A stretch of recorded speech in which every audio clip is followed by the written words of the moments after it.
Welcome back everybody to the channel and more Birthright coverage for you. So today we're going to continue on with our series here on the domain actions and taking a look at forging ley lines. So for all you wizard domain rulers out there or anyone who has a wizard lieutenant, definitely something to be looking at. So forging ley lines does have different costs associated with it. 5-up success is a base number. It does count as a domain ability, and at its base, again, we'll have a gold bar and a regency point cost, but again, things can be modified. So, as you might suspect, wizards may use this action to create a magical link between two provinces. Many realms require a minimum source level in the province to be affected, but a ley line is essentially a magical conduit, allowing the wizard to treat the weaker province as if it had the source level of a higher connected province for purposes of casting realm spells. And again, see our series on that, because some of those realm spells do have some pretty hefty costs as far as source levels go. So in a lot of cases, a ley line will be your one avenue towards actually getting realm spells to go in the areas that you need them to go. So, for example, consider a wizard who controls a source 7 in one province and a source 1 in another. The 1 is definitely too weak for most realm spells, and certainly the upper tier ones. But by forging a ley line between the two, you can basically cast just about anything out there.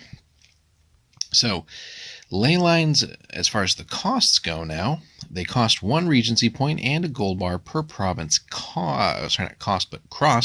So obviously the longer the distances, the greater the expense will be. And given that a lot of the wizard domains out there aren't exactly geared towards raking in gold bars and things like that, you will have to maybe have a patron or find other ways of accumulating all that resources. But the main thing is getting it set up at some point. But as in the example here, so linking to a province 3 moves away will cost you 3 regency and 3 gold. That's, again, a fair bit. Ley lines can be forged from other ley lines the wizard controls. It's possible to save effort by creating local networks stemming from one major ley line. So you can kind of build that out. So think of it as like an expanding like phone network or something like that.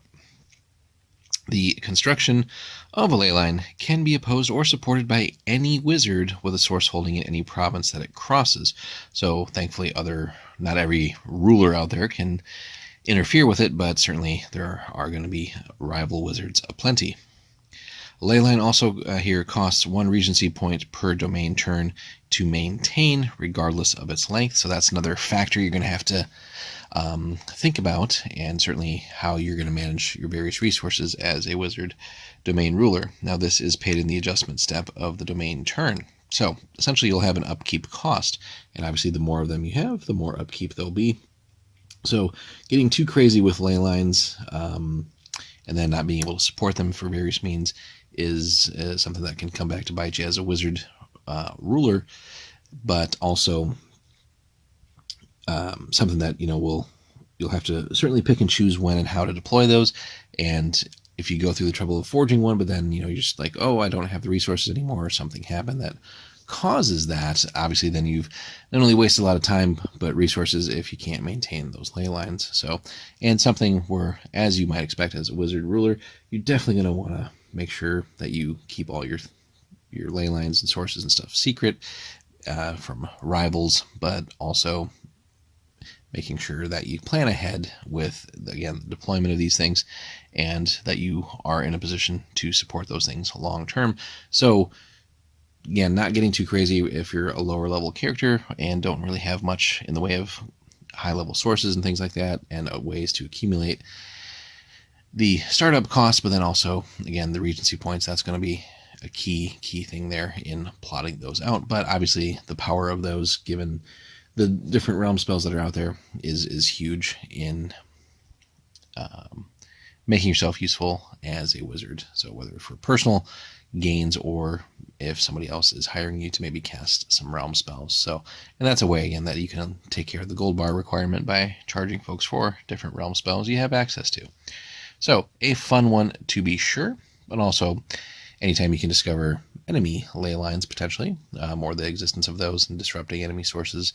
That's another fun avenue and could lead to some interesting adventures as well. So let us know in the comments, guys, what you think of the Forge Ley Line ability. Have you had any memorable moments in your campaigns? And I'd love to hear from you guys, so leave us a comment there, like, comment, subscribe, and as we've recently hit over 1,000 subs, we also decided just to launch a little Patreon. So if you do want to support the channel a little bit, there are going to be some cool things coming in the pipeline for that. Not an obligation, but anybody who does want to is always going to be greatly appreciated. So check that out. We'll have a link in the description as well. Thanks so much as always for watching, guys, and we will see you in the next one.